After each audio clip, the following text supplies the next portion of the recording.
Good evening, everyone. Thanks for joining.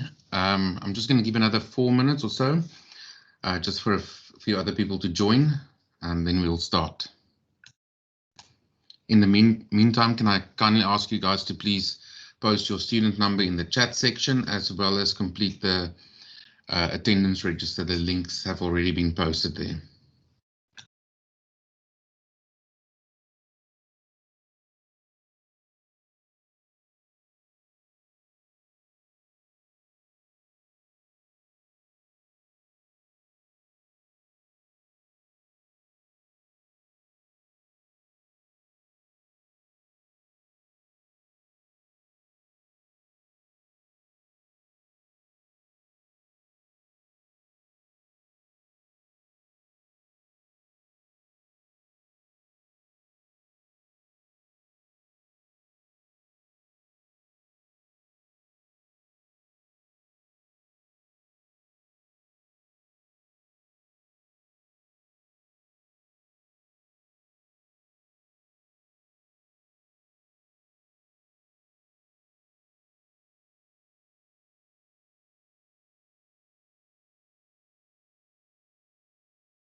Thanks for everyone that's joined us so far. I'm going to give another minute or so, and then we'll start the session. There's already a few more people in since I greeted you all. So another minute or two, and then I'll start. Say another minute.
Okay, I think we can start.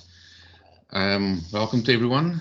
I hope you guys have had a productive day, and I hope this session will be helpful. Before I get to the topic for this evening, let's just focus on the house rules or items quickly. I think the main point that I want to stress, because I see the WhatsApp groups are really growing, is number 5. There's a voluntary WhatsApp group that is hosted by myself. You can send me your module code and your name to that number, and I will add you to the WhatsApp group. On that group, I communicate all my slides at the end of the evening. So as you guys know, I make notes on a tablet, and then at the end of that evening, I forward that notes as is. So it's not the neatest notes. I didn't study calligraphy, but it's legible. And since you guys joined the session, you might find it helpful later on when you do some revision. They are also linked. Most of the time they go hand in hand with the slides. So I would really recommend that you guys join that group. It isn't the only way that you can get those slides. If you feel like you would rather want it in another way, you can always request it via UNISA, and I'll make it available. Then point number 6, guys, this is the one I'm stressing. It's the one-on-one consultations. Don't wait until the end of the semester until you realize you have a problem. Deal with each topic separately. If you feel you have a problem with process costing or job cost costing or standard costing, whatever the topic may be, identify what it is that you are struggling within that topic, and then you can send me a WhatsApp. You can request it directly through UNISA, or you can send me a WhatsApp on that number, and I will arrange with you a session where just me and you sit, and you can freely ask anything regarding that topic, and I'll try and assist as much as possible. Then please, number 11 and 12, also very important. As I've already asked, please post your student number in the chat section, and also your the attendance register. The link is already available there. Please complete it. It is for our record purposes, and it does influence the statistics. So please, if I can ask you guys to just complete that.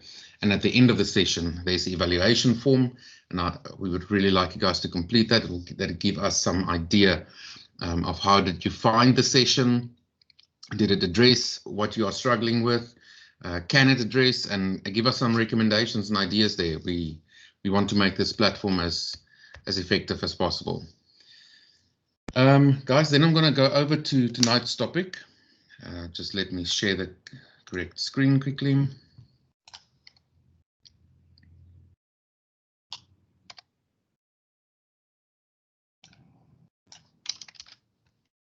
For those of you that didn't get the number, I'm posting the number also in the chat section.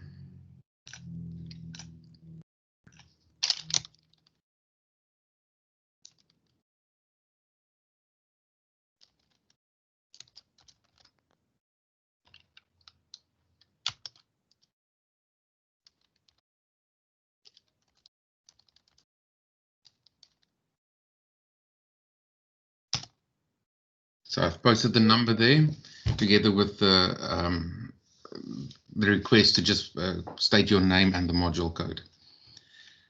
Okay, let me just share the right screen quickly with you.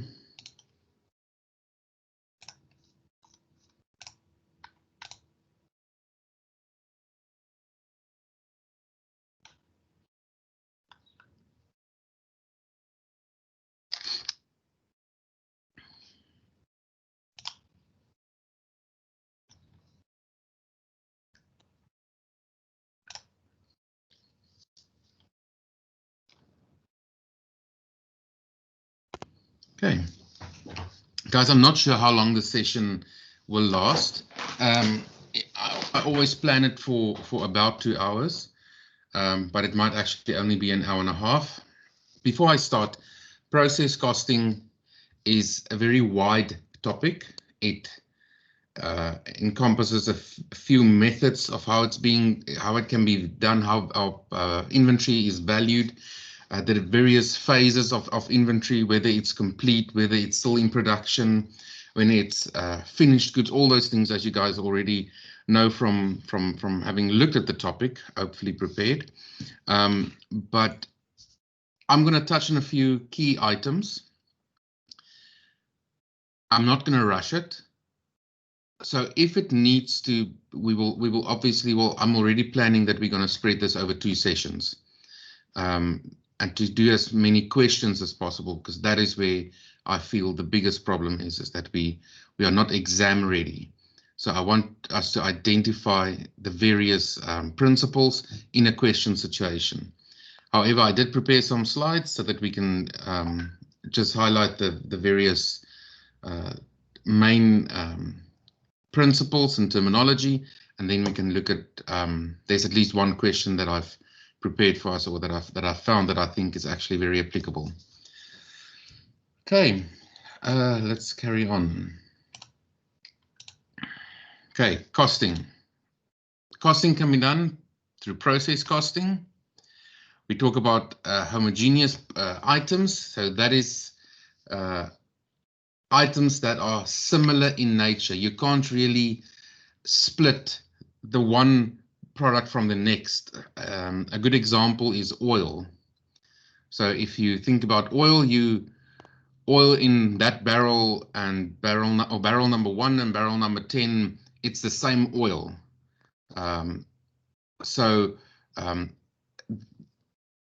Process costing would be the best way to value the various stages of completion of production. On the other hand, if you are working on a specific product that is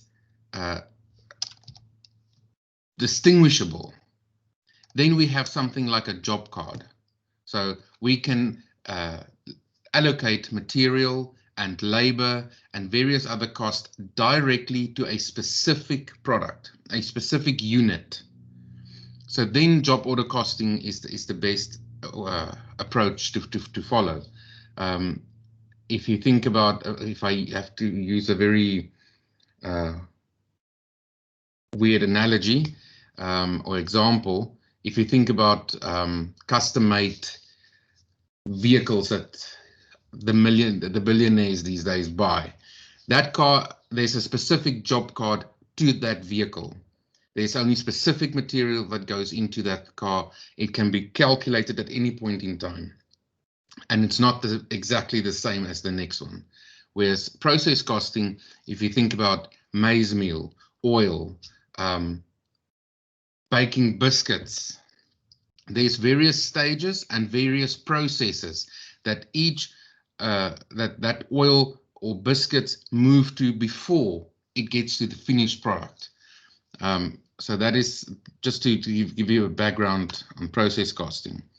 So when we talk about job cards for job order costing, we will talk about the various departments that needs to go to. So let's talk about process costing. We spoke about departments. We have work in progress per department.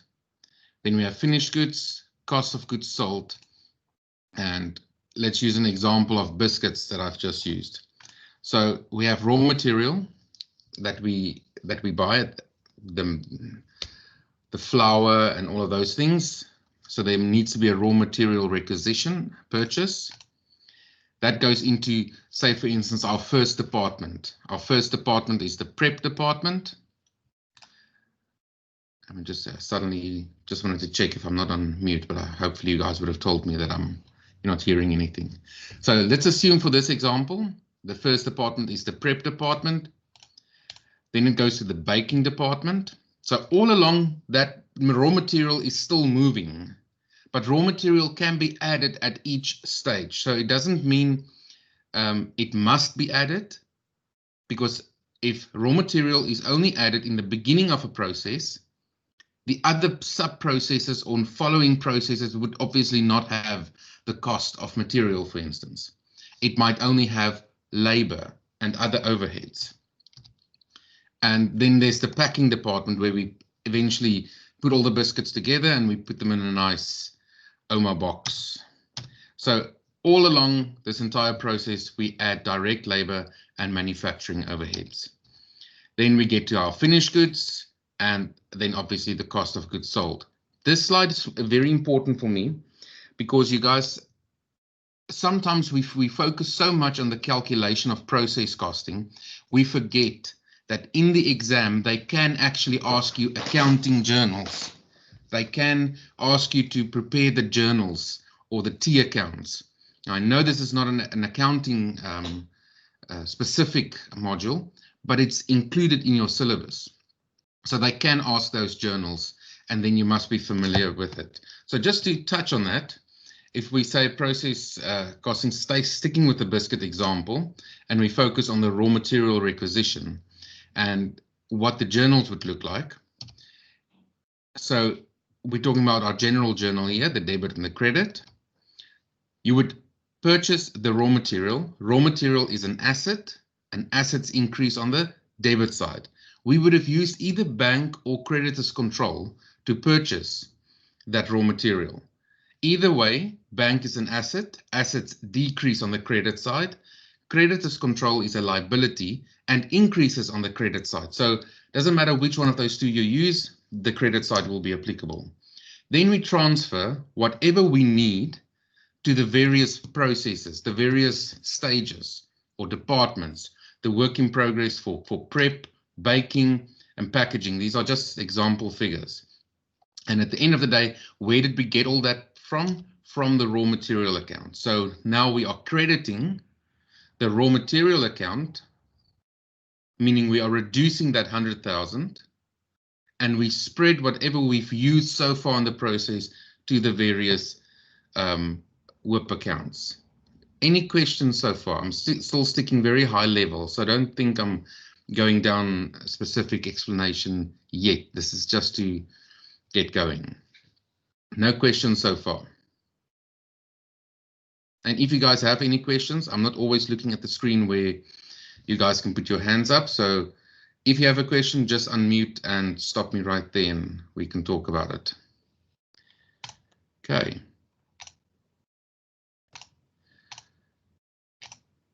So let's talk about direct labor. So obviously we would incur direct labor as well.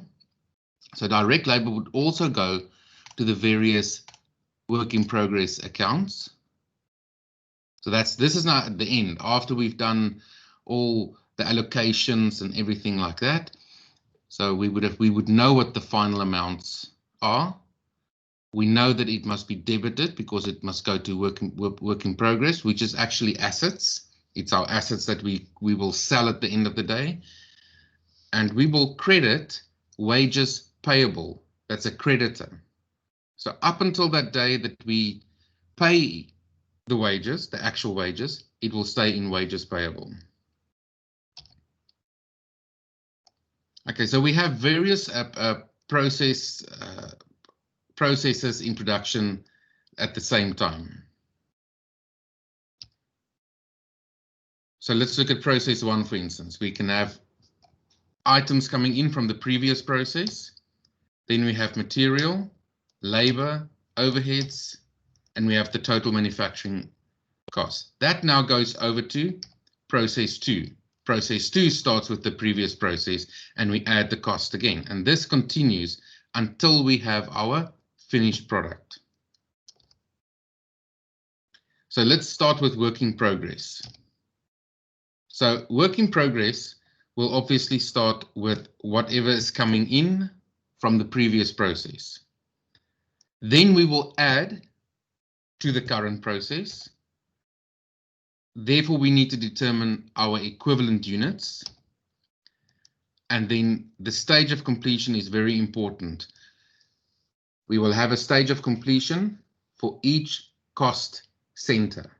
So there will be a stage of completion for material, and there will be a stage of completion for direct material, direct labor and overhead, which is also called our conversion cost. So raw material added at what stage of production, and conversion, which is our labor and overheads. Sticking with that raw material, it's important that when you read the question, you must know what they mean when they say at what stage of production raw material is being added. So if I can explain that, because we'll get to an example as well. If you look at the current process, and as part of the current process, there's a batch of a previous process's work in progress that came in. And it is our company's policy to only add material at the beginning of each process. This means that the work in progress of that items that came from the previous process will no longer carry any material cost in this, or incur any material cost in this process, because we've already passed the beginning for them. We will only add material cost for the new items that start. Is everybody happy with what I've just said? Guys, I really encourage it.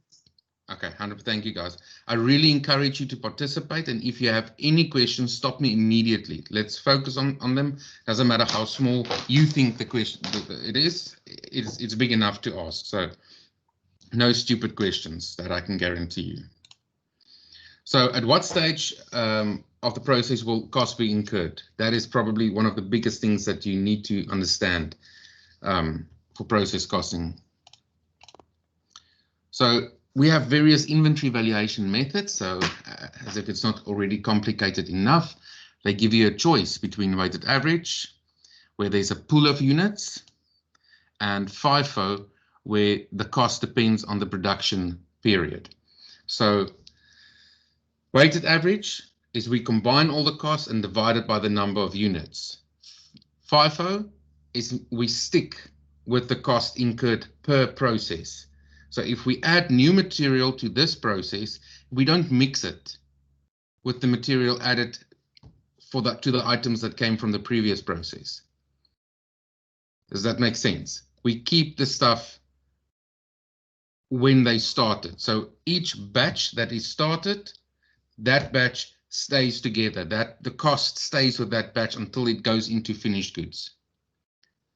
So that's what first in, first out really means, and obviously meaning the oldest completed first. The batch that we started first, we will finish that batch first, and that batch carries its cost, not a weighted cost. Only the cost specifically associated with those items.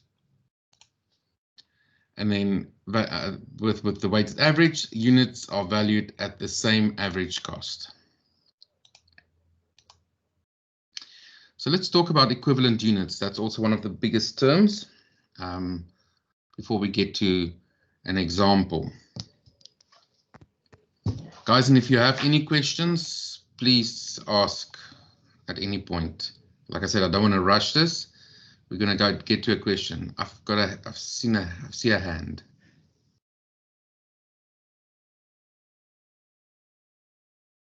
Yes. Hi, sir.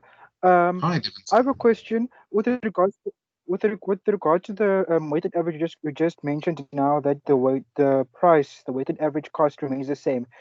Does it not change as you have more goods bought into the pool of units? Let's say the company buys more goods.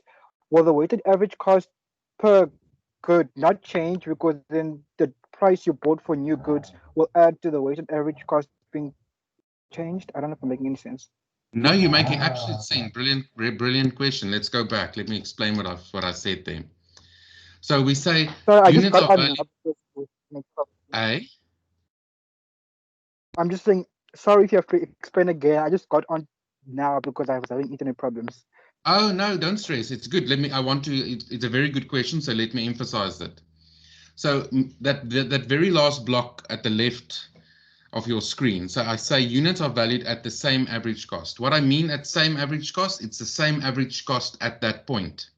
So as Devinson very accurately explained, is that obviously the moment we add more cost, whether it is material or whether it's conversion cost, then that average cost change, but it means that all those units will now again be valued at that same changed average cost. So that block doesn't imply that the average cost doesn't change. So that is the whole, we keep on weighing it with new cost and obviously the units that comes in. Happy with that, Devinson? Yes, I am. Thank you very much, sir. 100%. You just mentioned that you also joined, guys. Anyone that joined that wasn't here in the beginning of the session, please remember the WhatsApp number. It's in the chat section. Also, please post your student number there and please complete the attendance register. I'll keep on reminding you as the evening progresses. So let's go to equivalent units. Let's explain that concept. Everybody is still happy. I'm not going to rush this, so I want to really take it step by step so that we can realize where our real problem is. Because sometimes we don't understand a specific topic and we don't realize that the problem that we think is the problem isn't actually the problem. There's another underlying issue. So hopefully if we take it slow, go through it and spend the time, then you will realize where something wasn't clear, and hopefully we can clear some of the muddy water. So equivalent units. Equivalent units are the number of units that are completed during a certain stage of production. Okay. As the production moves along the line, it is inevitable that not all units will be completed from one stage to the next. The units that are not fully complete when it moves on to the next process are called the work in progress. Work in process, sorry, or progress. I made a typo there. These units are calculated based on their stage of completion and how many processes it has gone through until now. The percentage will depend on the type of business and the value that they set on which process the unit should be in to be called an equivalent unit. Let's look at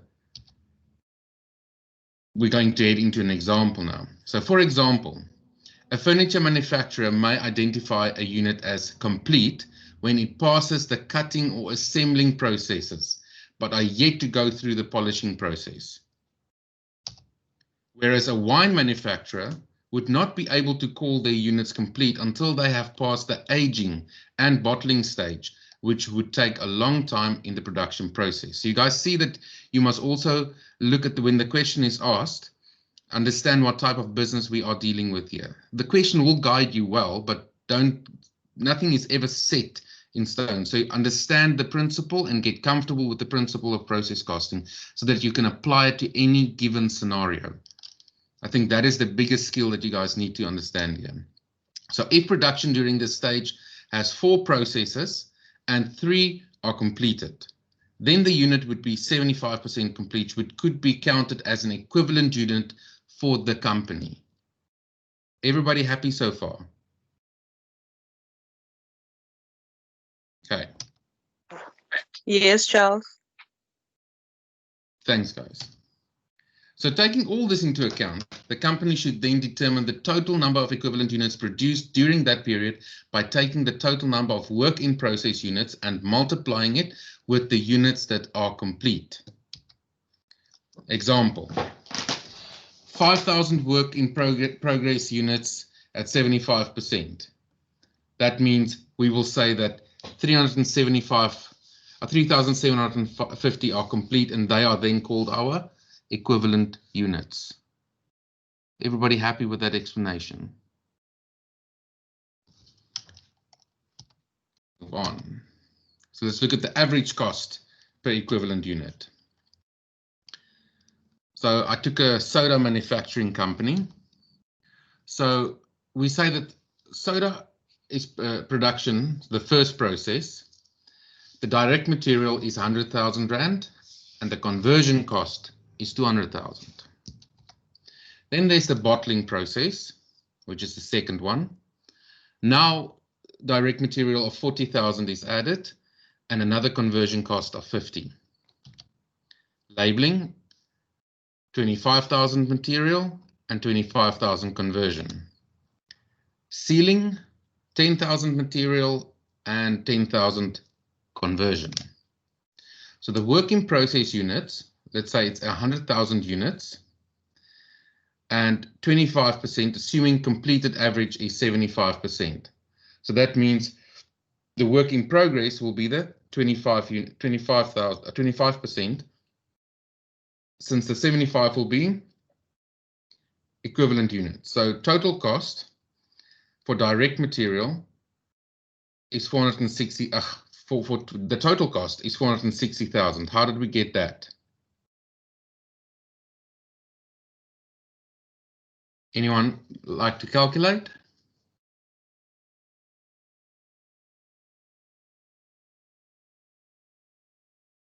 So if you add all the material, it's 175. If you add all the conversion, it's 25. So that's total cost. But now we say the average cost per unit is the total cost divided by the number of units, the equivalent units. So that is R6.13 per unit. Any questions so far? Hi, Charles. I didn't get that. May you please repeat it? Definitely. The part of the direct materials. Okay, so the direct material is 175,000. So that's if I add all those various processes together, I get to 175,000. If I add all the processes together for conversion cost, I get 285,000. If I add the total cost together, I get 460. And in this example, we said 75% is the completion rate, meaning that 75% will be equivalent units. So the average cost per unit will then be the total cost of direct material plus the conversion divided by the total units, which gives me the R6.13. Okay, thank you. Does it make sense? Yes. Okay. Guys, I just want to go quickly check. Yeah. 100%. Any questions so far, guys? I want to put up I'm just going to unshare quickly. I want to put up a question.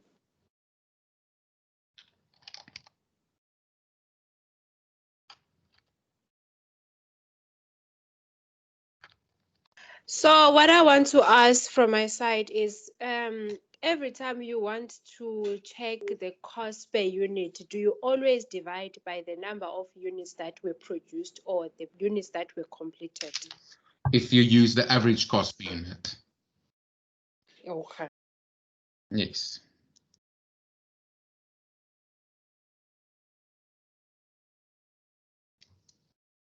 So I just want to get this question up for you.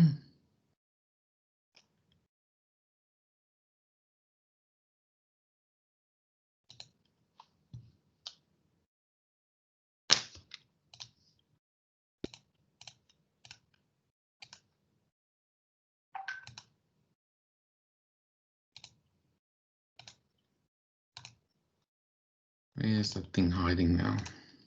Oh, there it is.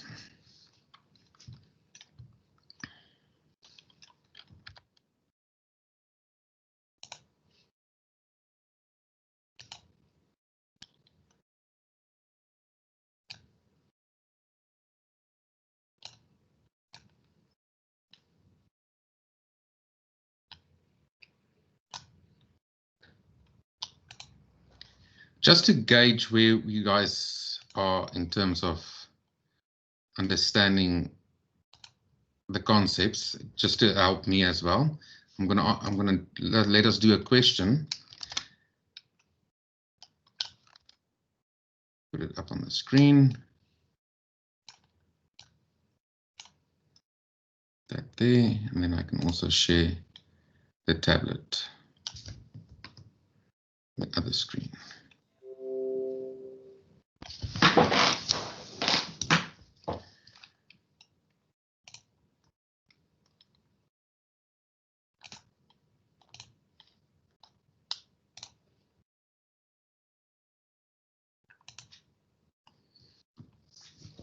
I hope you guys can see that nicely on that side. It's the question, and then I'll be explaining it on the other side.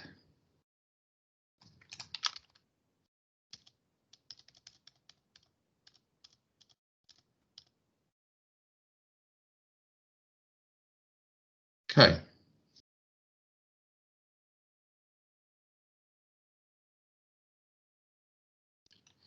let's go through the information. I just want to put your guys' screen on as well so that I can see if you guys have any questions. Let's quickly read through that. Guys, and again, please stop me if you don't understand anything. Before I start, is it big enough for everyone? Because I'm sharing I'm making the screen deal now, so I'm not sure if it's too small. If Yes, anyone's got a Yeah, it's fine. We can zoom. It's fine. you can zoom in. Okay, so you guys are happy, 100%. Okay, so Electrics Limited, a South African-based manufacturer, manufactures a single product that is used in a variety of electrical products in one process. The following information is available for September 2013. So it says work in progress, work in process. 1 September 2013, 24,000 units. Then we have material that is 100% complete. And we have conversion cost that is 95% complete. Okay. Material issued for 44,000 units, 888,516, and conversion costs just above 2 million, and units completed 50,000 units. Okay. Additional information. Material is added at the beginning of the process. Normal spoilage is estimated at 10% of input that reaches the point of spoilage. Losses occur at the end of the process, and stock is valued according to the first in, first out method. So if we look at the question, let's say class question.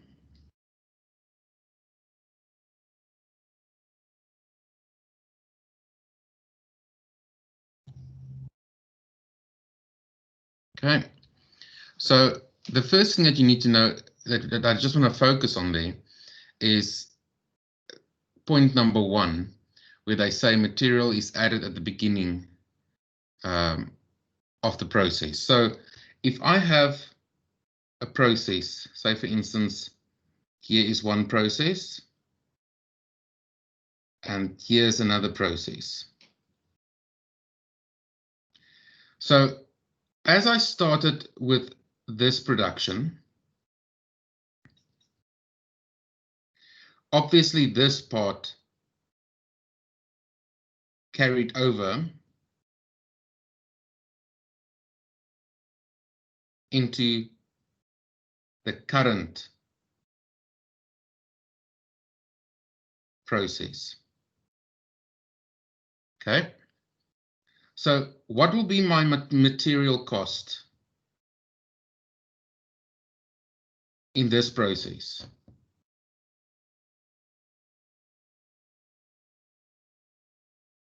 So this current one.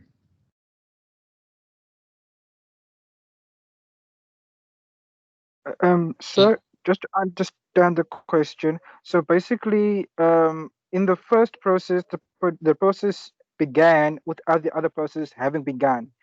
And in the middle of that first process, the other process began production. I'm correct? Am I correct in assuming that? So the Assuming, cost we're trying yes. to, yes.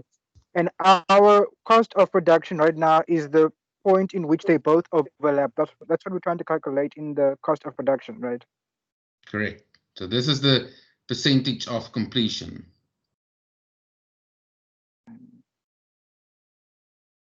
Okay. I think I get So, it now. so now my question, if I can rephrase it a bit, we say in that point 1, they say material is added in the beginning of the process. Mhm.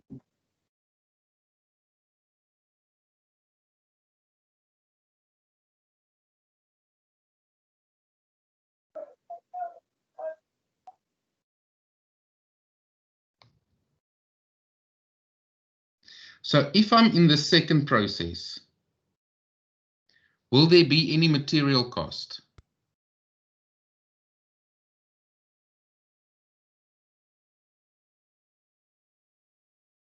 I think so, because it's the beginning of a new process, isn't it? But I'm only, you're right, but I'm only referring to the part that's carried over. So this part. Okay, no. So there won't be any material costs for them, because for that line of production, or for that process, for that batch of material, for that batch, they've already started and they are already about, say, 50% complete. So when we started with that production, we added the material. So with that part carrying over into the new process, we won't add any material for that process because we've already added.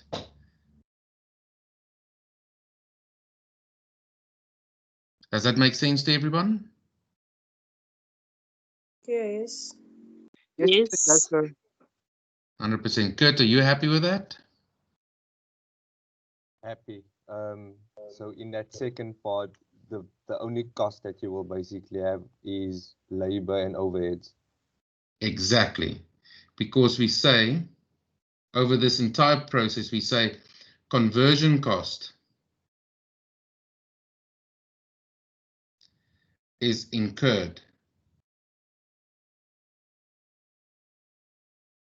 evenly. And evenly means as far as much as that batch has been processed, that's the number of conversion cost it has consumed so far. So we can easily determine what is, yes and no. Sorry. I just want you to explain that evenly again for me, because I always get confused when they say evenly. Because now, please explain it for me. No problem at all. Okay. So let's take this if we have a single process.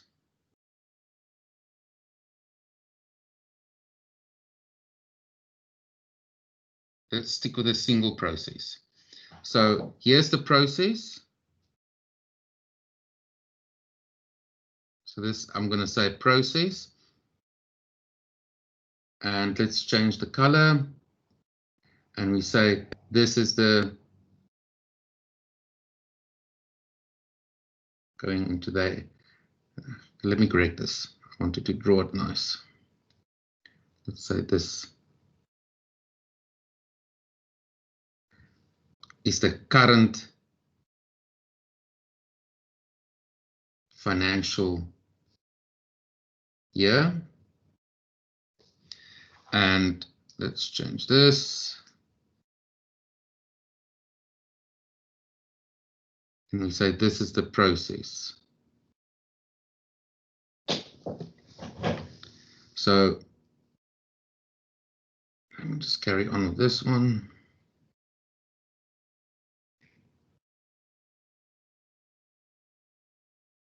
Okay, previous.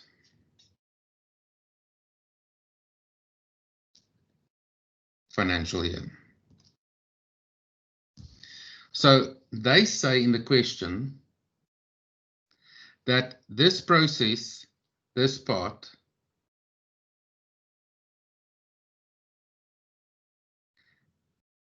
or let's say this part, is 95% completed with regards to conversion cost.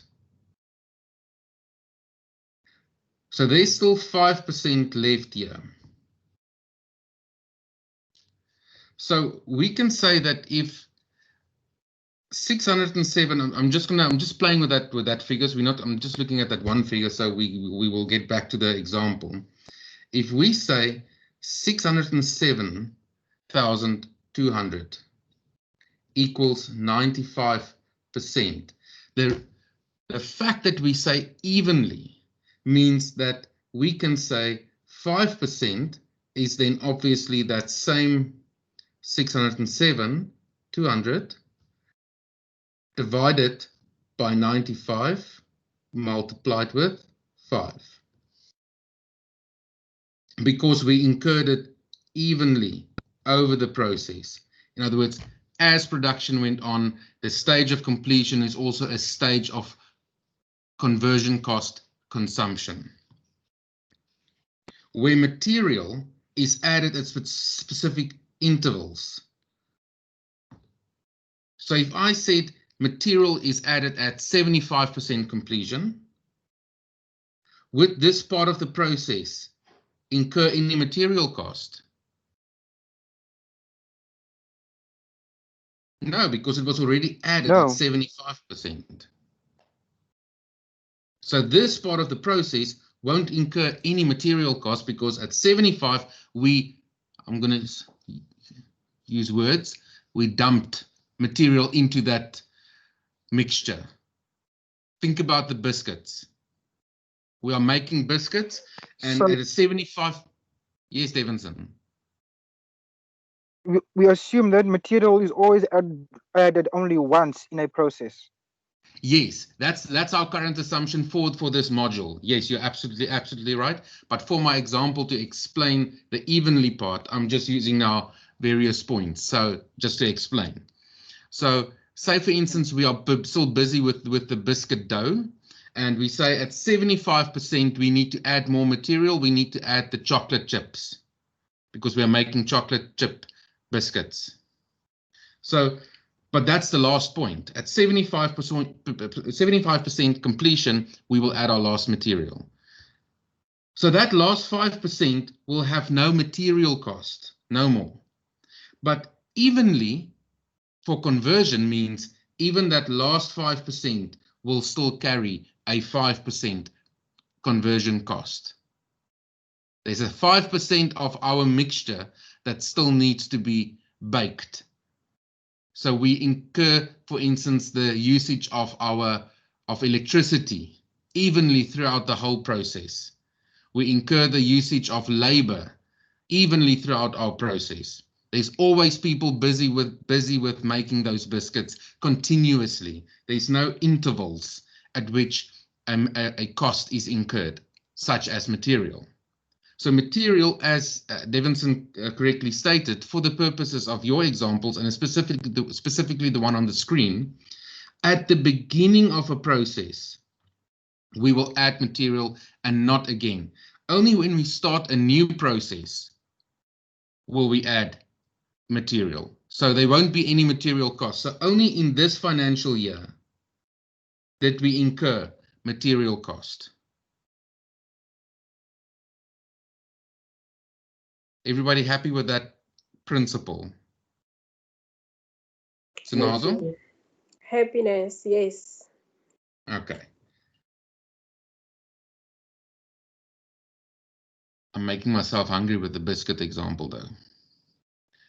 So let's go back to the question.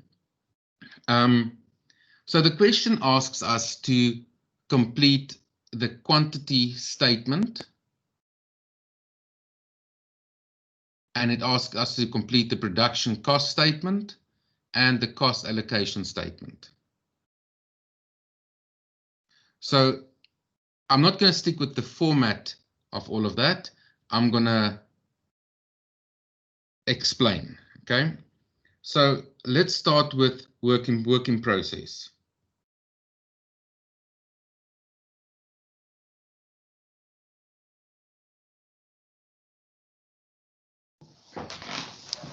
I will share the question with you guys after class, and then you guys can complete the table. The table is in your study guide.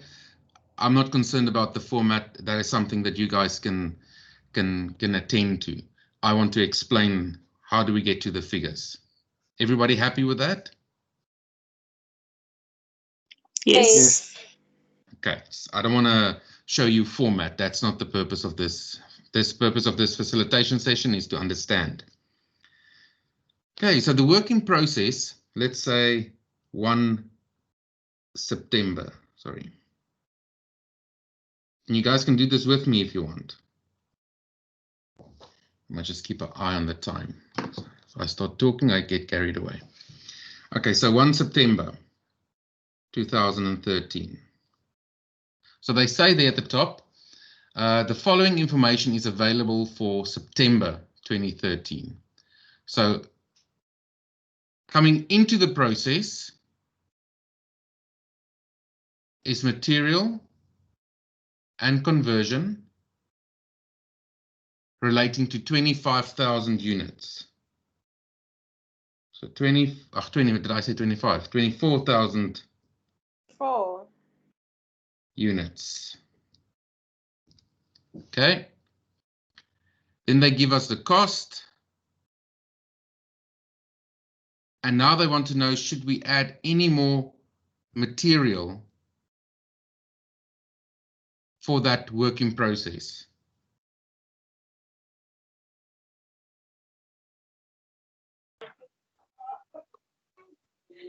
No, no more addition of material because they added once 100%. already of 200,000. 100%. And conversion cost? How many units would be subjected to conversion cost? Only 95% of it. 95% or 5%? 5%, Charles. Oh, 5%, yes. I'm glad you said 95. Always be careful in the exam. They will always give you the 95, and you must remember always to take the other half that's not completed. I can promise you that's the most easiest mistake that you make because you're under exam pressure and it just looks right and you use the 95%. So the 95% belongs in the previous process. Well, not previous process, the previous period, in the items that were started in August. So conversion cost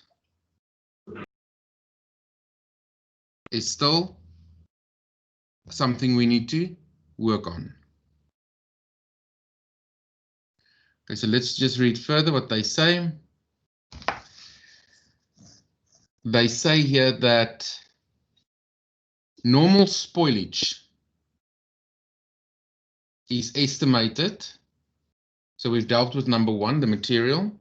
They say normal spoilage is estimated at 10% of input.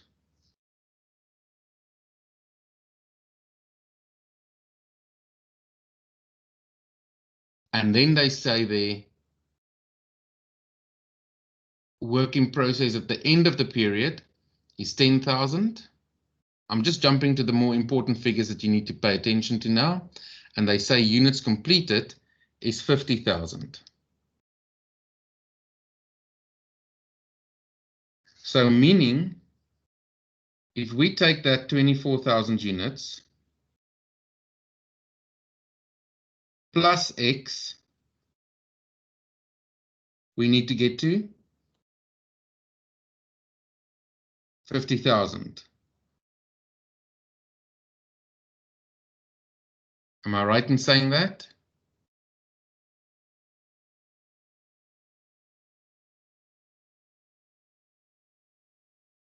I'm not talking about the completed and transferred.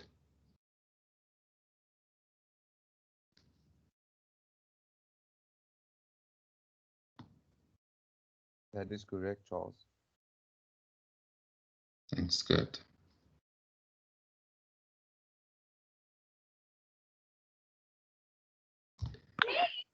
Sir? But yes.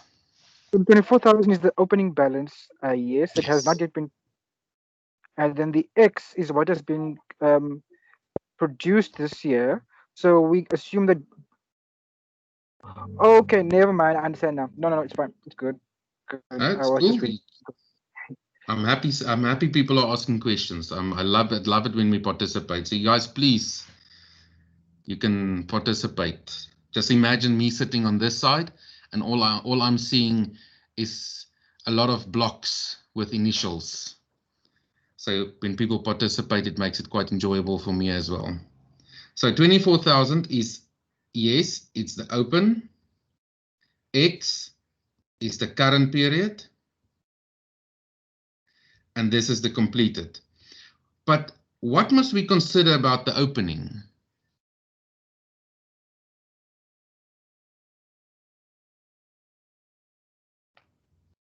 They say they're number 2. Yes, Kurt? I was gonna say the normal Spoilage. Sorry, I jumped there. I should wait for an answer. Kurt, and whoever someone else answered as well, that is 100% correct. We must consider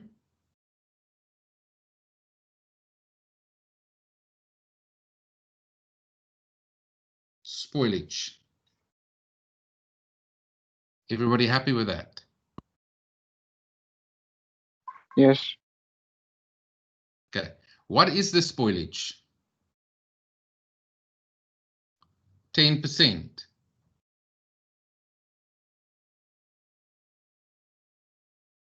So would you guys agree with me that 24,000 times 10% equals the spoilage?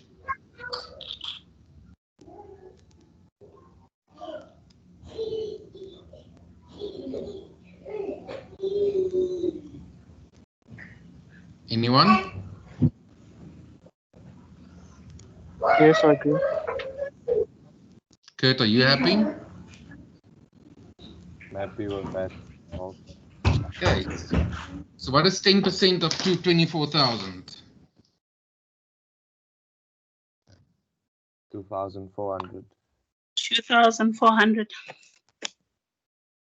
So deduct 2,400 gives me 21,600.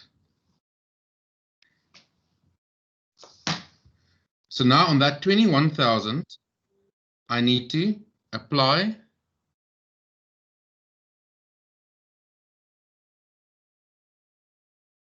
the conversion percentage at 5%, because that is still the conversion that needs to be applied. But the conversion is not applied on the full opening work in process, it's applied on the after spoilage. Because the spoilage already took place. So 5% needs to be applied on that what is left over. Is everybody happy with that? Yes. So only of the 21,600,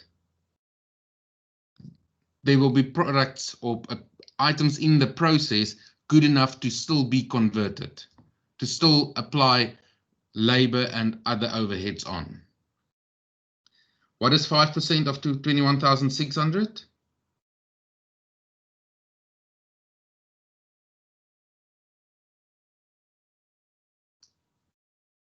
$1,080. 1,080. Thanks, guys. So that's conversion. So to summarize, sorry, I keep on saying, so 0 units and 1080 units. Okay.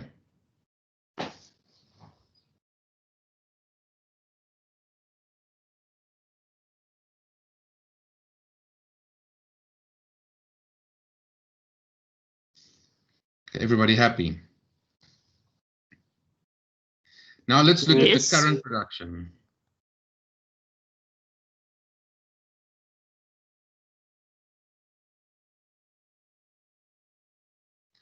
What is the current production?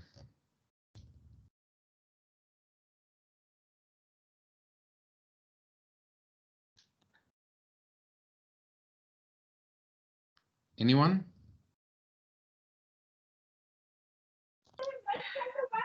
Isn't it 50,000 less the 21,600 or the less 1080? I'm not so sure. Wait. No, it's not. Let me calculate again. Balancing figure. Remember we said completed and transferred will be the current. So X equals the 50,000 less the 21,600. And that is 28,400.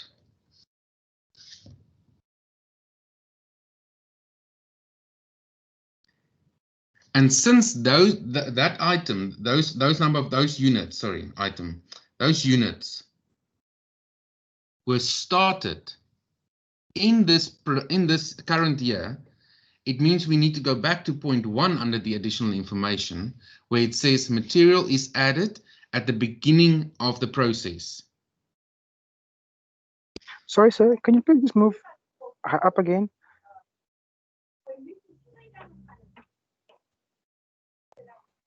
Okay, that's fine. You can go back down now.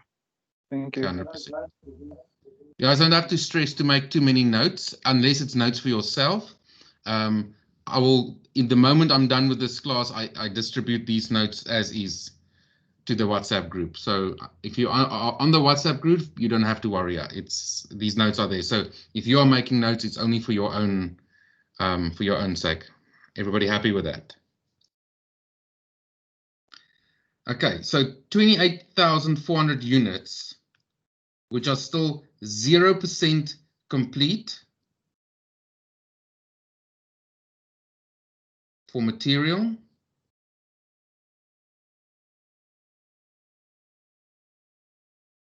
So therefore, it is 28,400 units of material that needs to be added.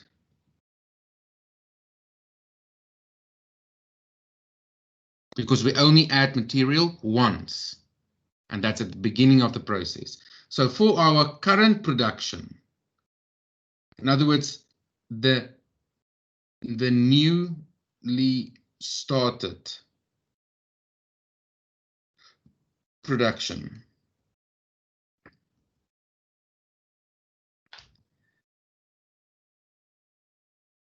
that production will be 0% complete for material. So we need to obviously use the full amount for material.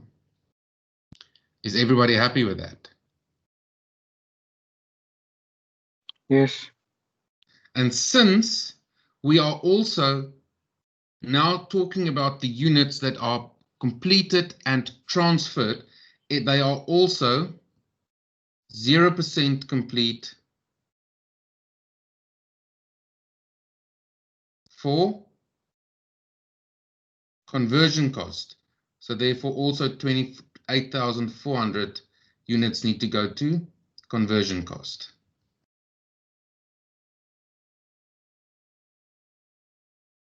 So if I now have to make a summary of my equivalent units,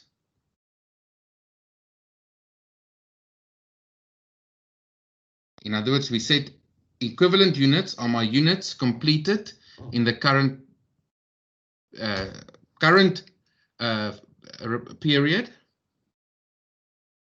from a specific process. So we also need to take into account that conversion items for conversion cost, that conversion items that was part of the opening, the transferred in working process, as well as the newly started and completed production units.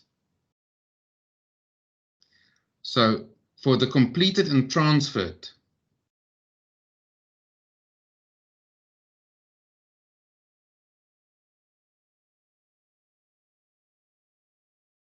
material equals 28,400 units, and conversion cost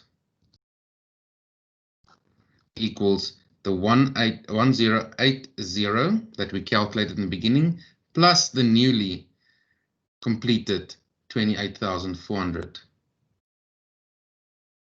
units. Everybody happy with that?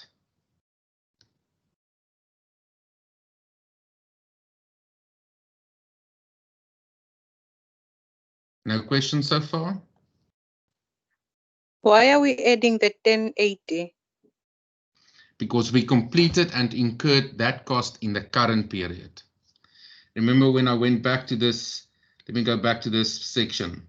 So the question is concerned with this section. And since that 5% are being incurred in this year, we are concerned about the 1080. It's fine, I understand, Charles. 100%. So total is the 50,000 units. Because the question says, units completed, 50,000. But are we done yet?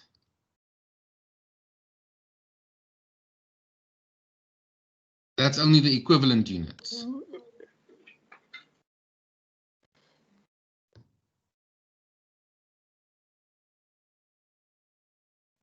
So now we say, that's the total output. I just want to make a note. So now we need to still talk about the spoilage. And remember, under spoilage, we get normal and abnormal.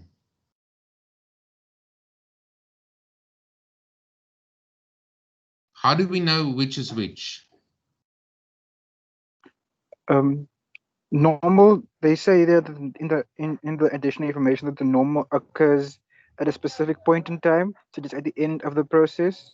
So with the 1080, it already occurred, so that we recorded and already accounted for that. But with the new process, it hasn't completed in this year or in this month yet, so we can't account for the normal spoilage.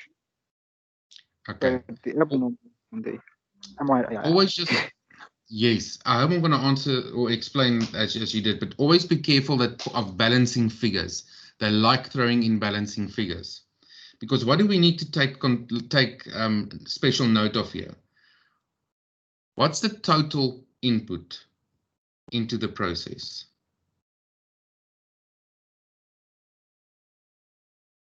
What did we start with? We started with 24,000 units.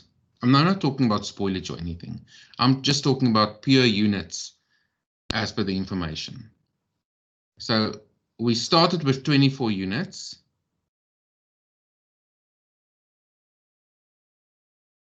Then we said, yes.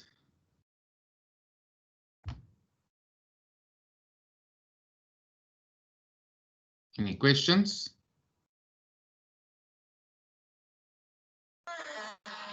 No questions. Okay. Then the question said we transferred a total of 50,000 units. So how much was put into production in the current period? 26. Can I leave you guys with that? No. I'm going to give you 5 minutes to think a bit about that. I want to know, what was the total input for the current year? So what came in, what was put into production, and what did we end with? I'm going to give you 5 minutes.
Does anyone have an answer for me?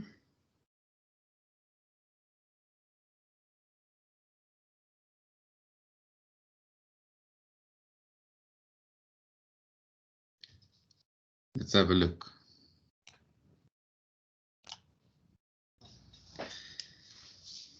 So what did we start with?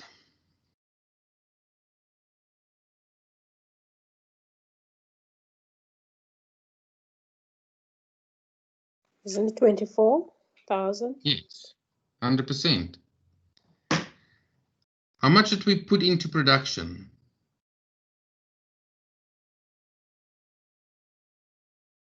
Is it 44,000? Say again?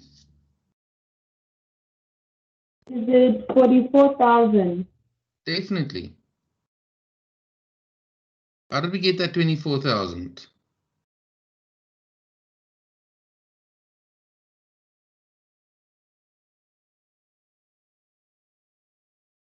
So 21,600?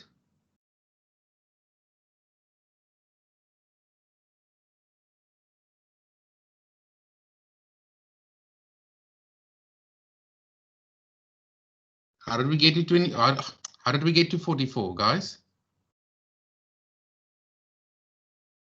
They give it in the required, Charles. In the Give it. information.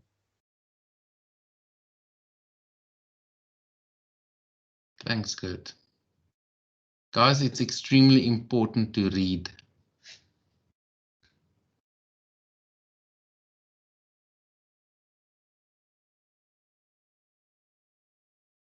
Do you guys see where we get the 44 from?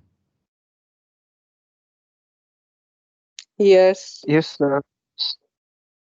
Thanks. Yeah. Did anyone say no? Yes. I can't hear, guys. Is there Where someone that, 44,000?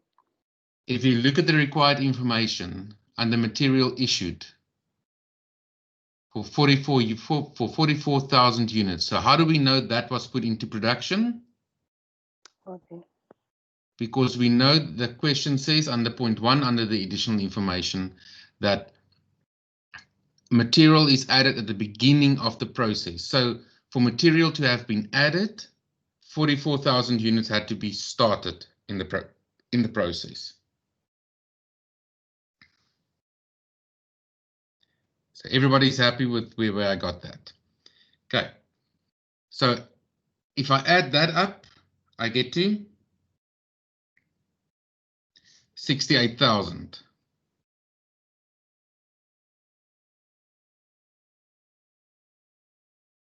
So now we need to calculate the effect of the spoilage. So we have the normal, we're still busy calculating the spoilage. The normal spoilage we can calculate.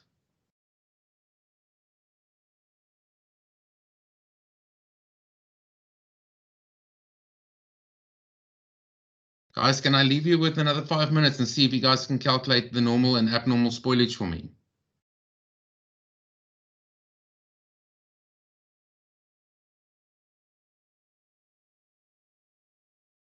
Kurt, will you be happy if I do that?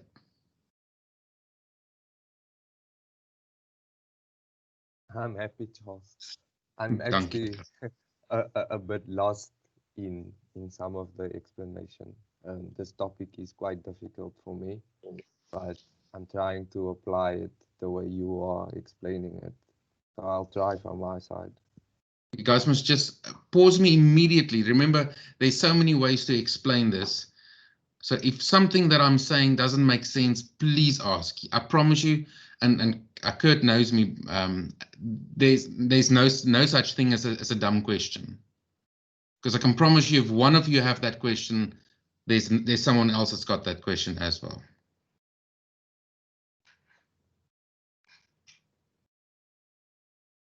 Sir, you said Yes, you want us to calculate the abnormal and normal, but as far as I yes. see, there's no normal that has been specified, and I think according to the theory, abnormal is almost always specified in a question. So I'm assuming that the abnormal will be 0 there. Am I wrong? Don't assume. Don't let them catch you. Don't let them catch you. If you read, okay, so I'm going to guide you there. Point number 2 says normal spoilage. Yes, no, I'm asking about abnormal spoilage. Can I not intervene there? Is your abnormal spoilage also not a balancing figure, from what I recall? Thanks, good. It is. Can you? Yeah, good. So let's I do couldn't hear that. you good. I want to know how do we classify the spoilages? Like, how do I say it's normal? How do I say it's abnormal? So normal is always something that we expect and plan for. So anything that falls outside that expectation, in general terms, if I can explain it in layman's terms, we classify as abnormal. So the company says that they expect a normal spoilage to occur at 10% of input. Okay, so there we have that. We can calculate that. So we now know that the total input was 68,000, but remember there is a new, or let's call it the current work in process of 10,000. Oh. Everybody happy with that? So that would not have reached spoilage yet. So what we are concerned about is 58,000 that could have been subjected to a normal spoilage. So normal spoilage will be that 58,000 times 10%, and that's 5,800. But how do we know if there's abnormal? Can I answer? Because I think I got the answer. Yes. Would it be the balancing figure? Obviously, because now it makes sense, because you got the 58,000 minus the 5,800, which gives you gosh, now my calculator's No, you had it there. It's a balancing figure, but let 2,200. It's a lot, though. It sounds ridiculous. 2,200 as the abnormal loss, because it's the unexplained amount to the balancing unexplained. Okay, let's see how you got that. I think you're on the right track.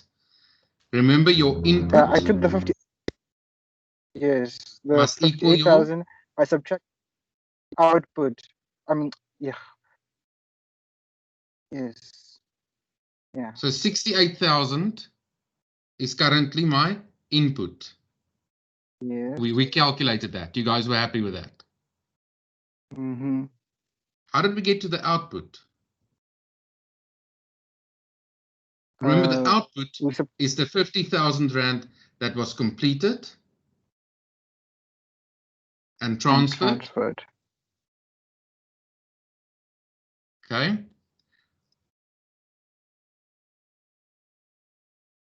And then obviously some other items also had to leave by the way of normal spoilage, abnormal spoilage, and work in process that will be worked on in the next month. So we have normal spoilage of 5,800.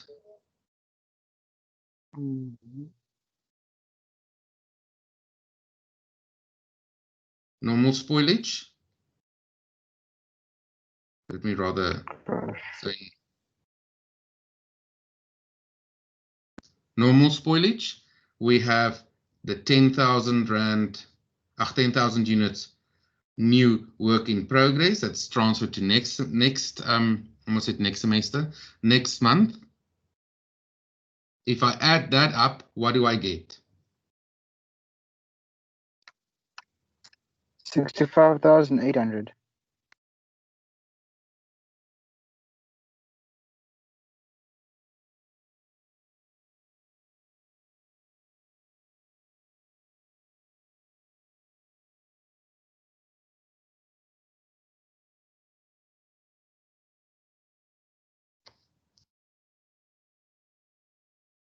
spoilage rather.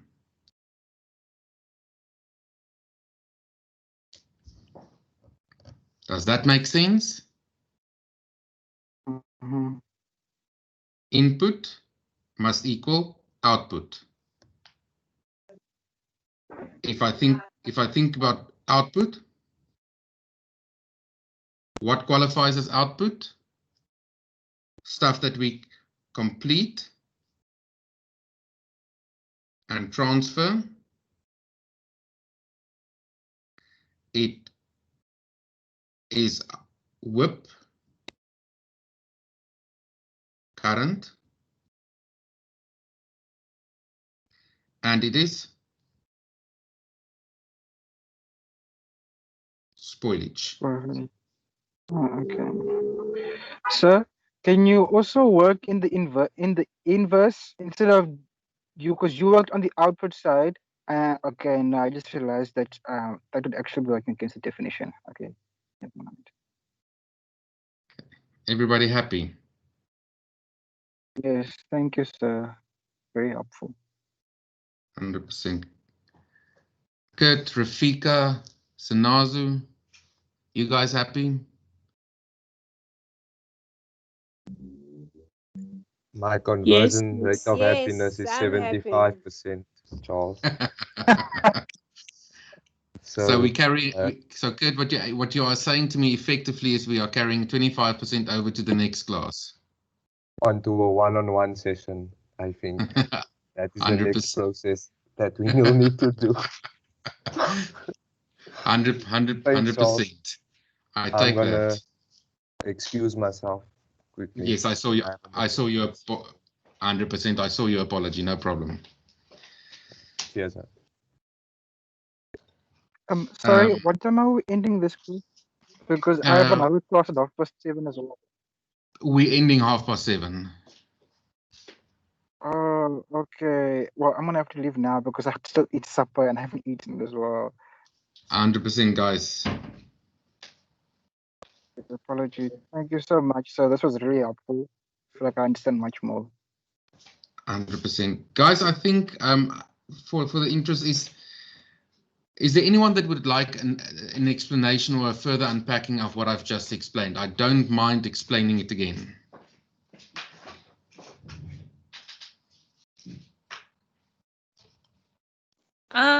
Charles, for me, can you please explain again the normal spoilage, right? So what can I really look for? Like, what is the trigger for me to recognize that this is normal spoilage, you know? Is it the 10% that we are given, or? Yes. Okay. To give you a short answer, that's how you know that there's normal spoilage. Look, the whole thing is that usually a company do not expect to have a abnormal spoilage. I'm not saying it can never happen. Companies can provide for it, but the whole idea that it's abnormal means we didn't expect it. So it can result in the fact that you have to provide for it and always be aware of it. Because if the input and your output do not balance, it means something is out. And in this case, it resulted in an abnormal loss that's happening. Because they also say losses occur at the end of the process. So we know that that 10% at number 2 and the additional information only happens at 100%. So products that's 100% complete. Okay, because that was also going to be my second question, that yes. Now that we know it's 10%, but now how do we know that this refers to opening WIP or what was put into production, you see? So I wanted to, but you've touched on it already because of that additional information. Yeah. Okay, so you're happy with that. Okay. I'm going to explain this again because I get the feeling there might be people that wants to ask, but they're not asking. So let's discuss spoilage again.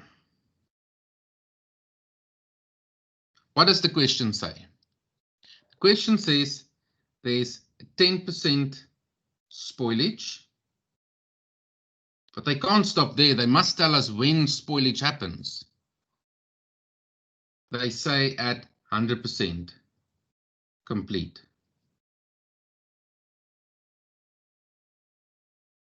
Everybody happy with that?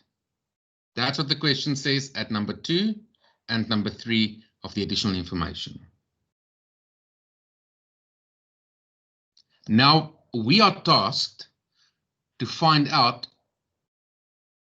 what products passed that benchmark, that 100% level.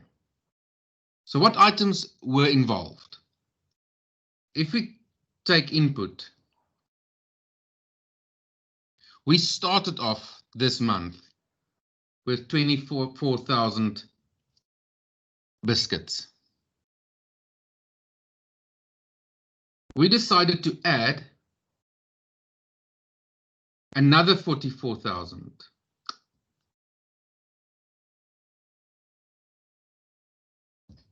Okay. So this is from previous.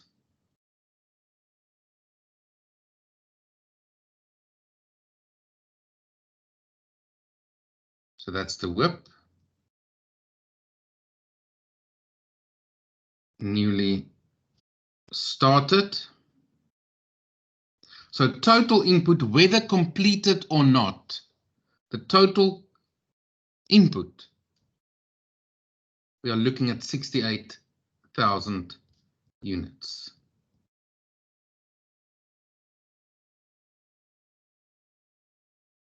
But what number of units did not pass the 100% mark?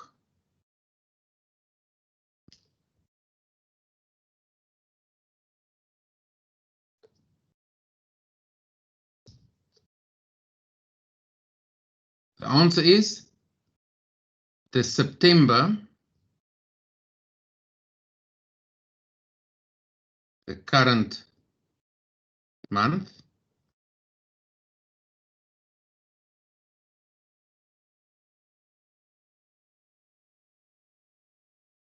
WIP. 10,000. Yeah, 10,000.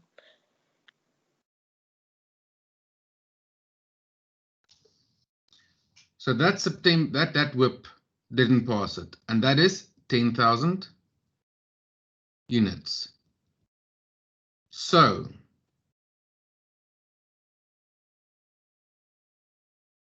$68 minus 10,000 equals 58,000 units. So normal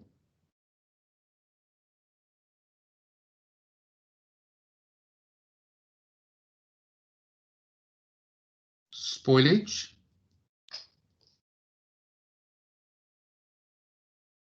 is 5,800. Still happy?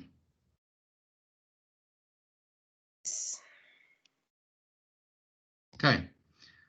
So what is my output?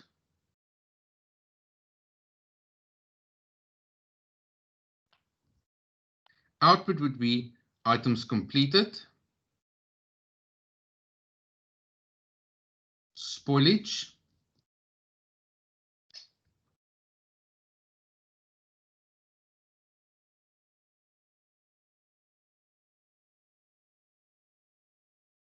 and at this stage, I'm not saying there is any abnormal. Well, we know it now because we've done the question. But if this was the first time calculated, I'm not saying there is. But my output must equal my input. So if I say completed was 50 units, 50,000 units. Normal spoilage we've calculated is 58,000. 5,800, sorry.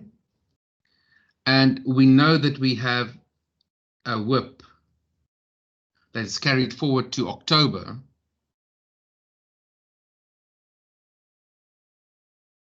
of 10,000.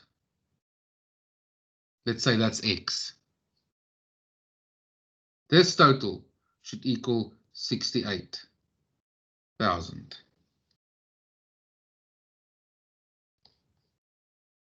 So that means 50,000 plus 5,800 plus 10,000 plus X should equal that amount. That means X equals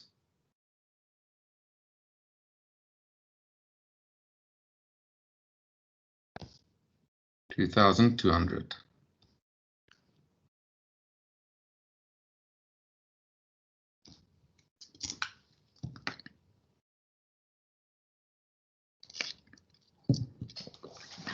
Everybody happy with that? Yes. Yes. Yeah. Okay. Guys, just before I forget, another reminder, please comment your student number, please complete the attendance register, and don't forget to do the evaluation form. Okay, let's move on to the next section of the question. Now it asks us to do the production cost statement.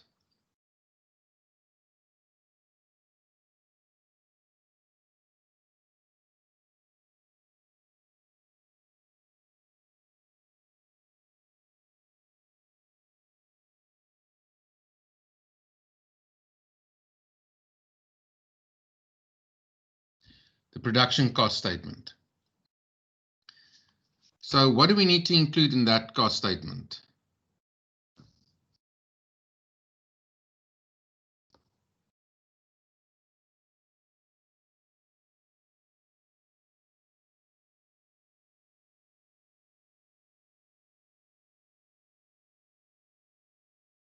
I'm going to give you a hint, and then I'm going to give you 5 minutes to see if you guys can complete it for me. You need to start with the opening WIP. You need to start with the current, because we need to know what the current costs is.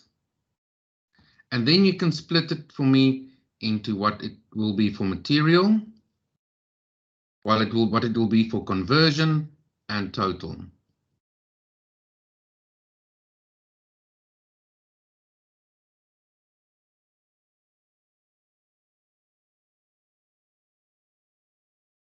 I'm giving you 5 minutes to do that for me. If you are done, just put up your hand. Thanks, guys.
Okay, guys, let's quickly have a look.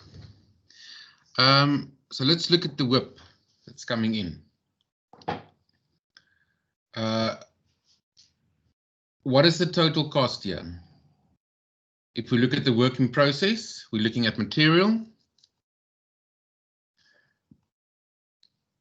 That's 100% complete.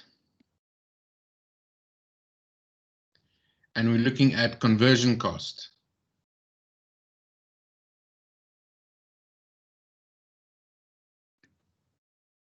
Everybody happy? If you add those two together, what do you get?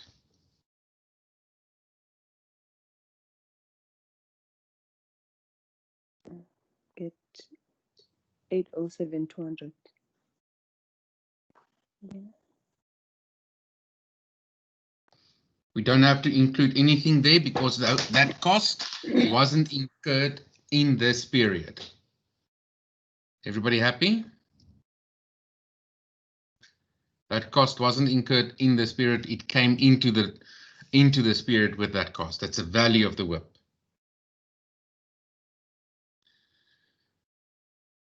Then what would be the cost of what would be the current costs?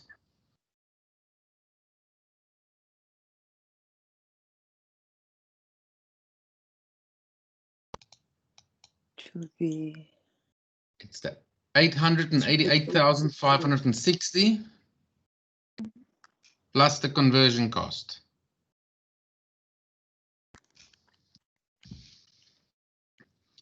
So we can fill this in 888,560 and 203,396. What will the total be?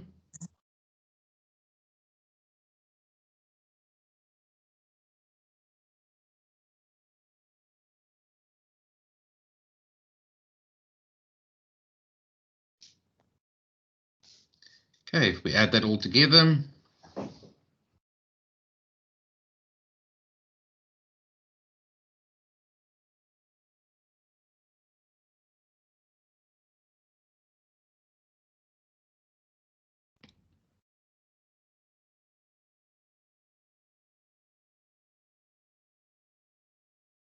$856.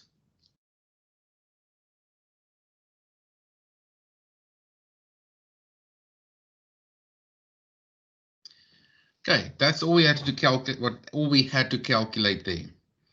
Now, if we want to calculate the average cost,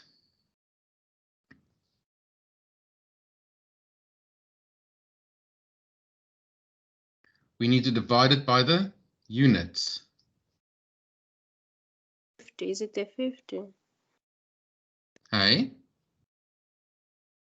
Is it not the units that were completed?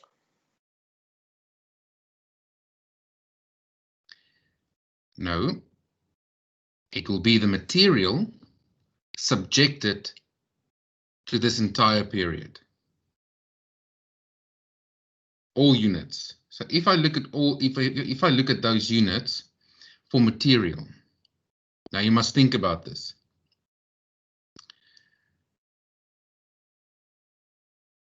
What material came into this period? What material did we expense during this period? And I just want you to think logically about this. Remember I told you that the total output was 68,000.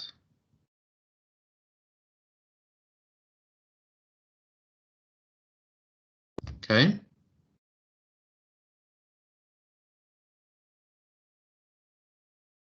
But when is material added?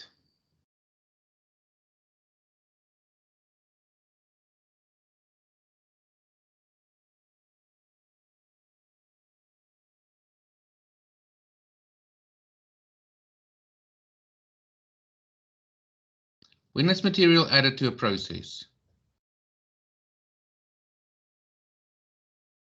At the beginning? Yes, at the beginning.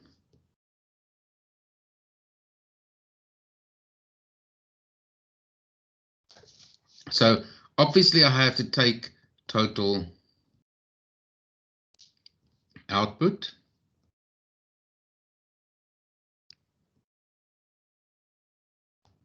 And I have to deduct the opening WIP.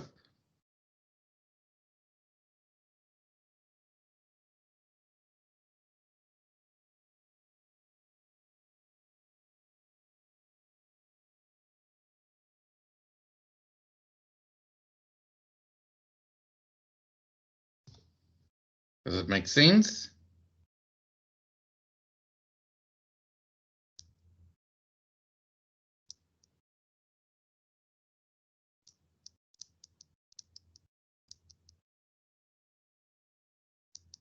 Guys, I'm hearing no questions, no answers.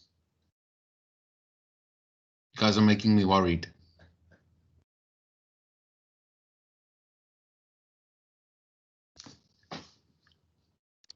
We need more practice, Charles. Then we will give it. We will give that practice. But let me take you back.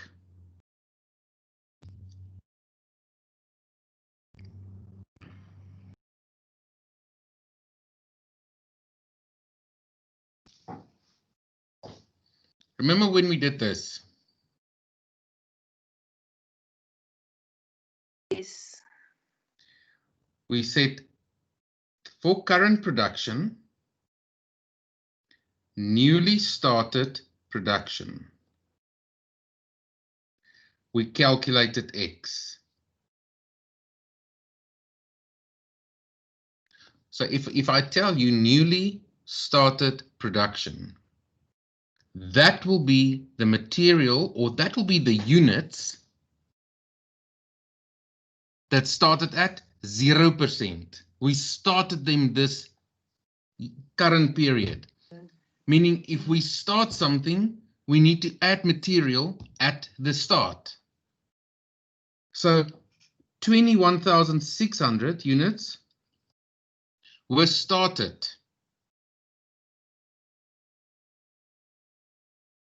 But they related to opening stock. So their material would have been added in what process, in what period? This period or the previous period?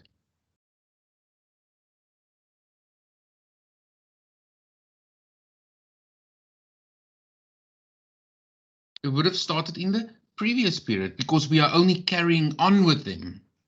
And that's why they only had conversion cost.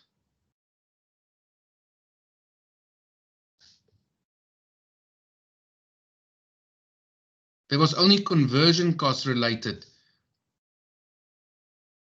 to the opening stock, because the opening stock was 95% already done. So we need to subtract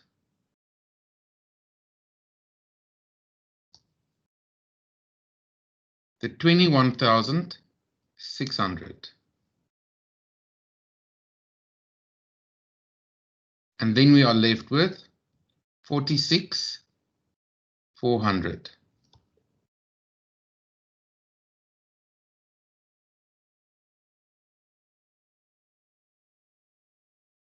Everybody happy? Yes, but I want to ask something. So Yes. if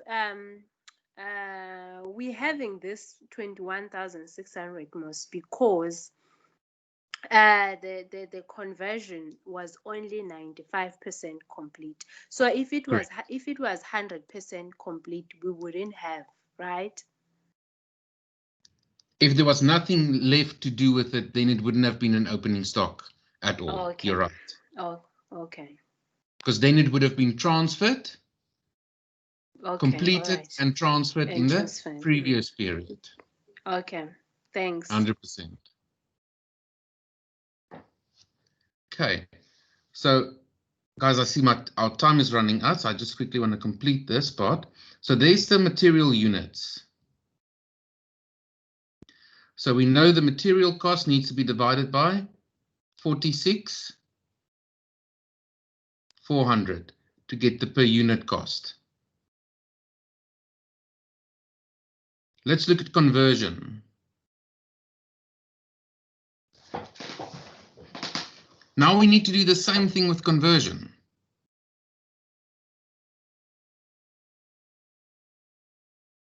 We need to go and see how many units did we start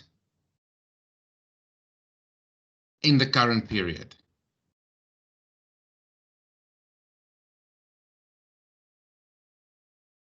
And deduct the completed and transferred.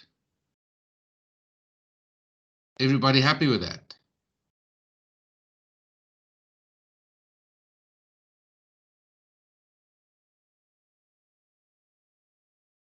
Yes. Can I give you, I know time is thin, can I give you guys 2 minutes to calculate that figure for me? What do we need to divide the conversion cost with?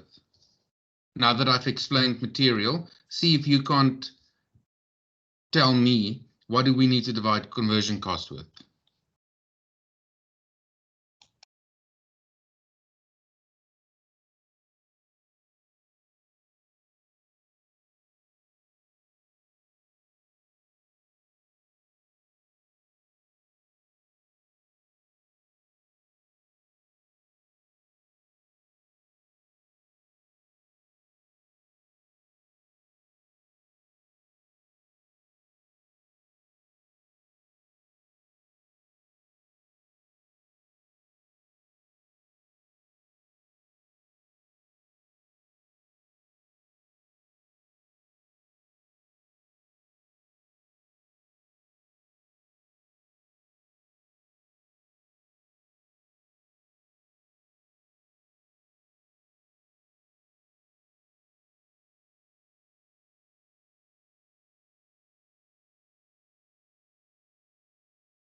Okay, guys, let's quickly look at this.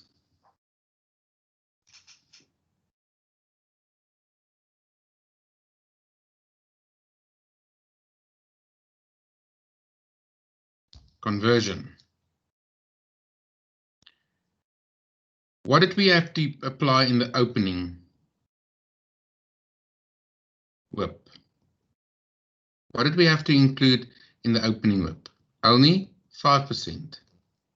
Did you guys remember the amount that came in, the units that came in were 95% complete? And we calculated that 95% or that 5% and we got to 1080 units. Everybody happy? Yes. Yes. Yes. Okay. Then we said we completed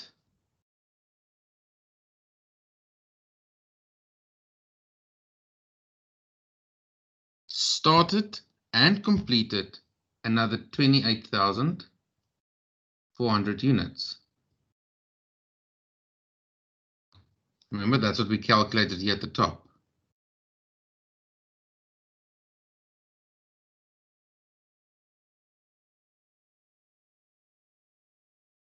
Okay.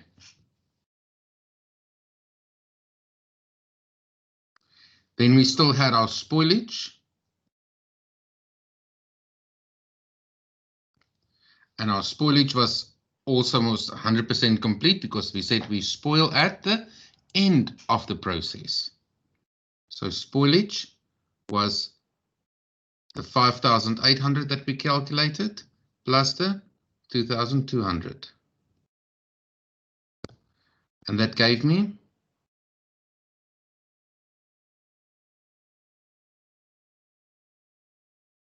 what's that answer? 8,000. Thanks. And then the last thing that was there is the WIP. And this is the only thing that should have caught you out. If you look at the question, it says there under work in process, just above additional information, it says for the work in process is only 75% complete. So of that 10,000 units, only 7,500 units are complete. What is the value if I add that up? Can someone quickly add that up for me?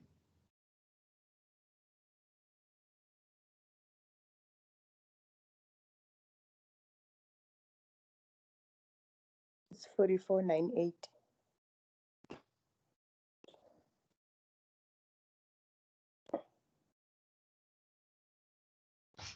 So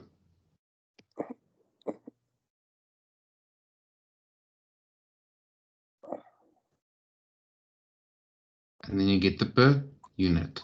I'll leave that for you guys to calculate. 328. Guys, I have 2 minutes before I have to go to my other session. Are there any questions that you guys would like to ask?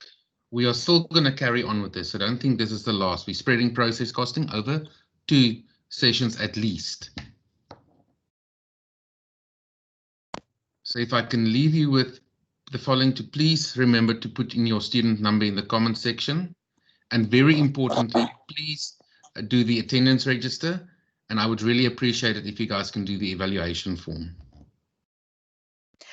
Charles, before you leave, may you Yes. please tell us what we'll be doing in the next session so that we can sort of like prepare also, you know, Process so that costing. when we can, I mean, like which part of it? Are we continuing with what we started today or? Yes, so you guys must go through the units of process costing, the 3 chapters. Okay, all right.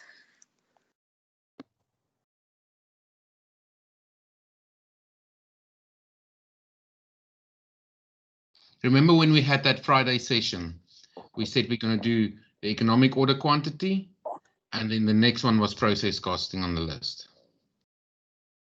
So direct costing and absorption, you're not doing it. I mean, not if someone needs help on it, we will do it. But that was it. The list also.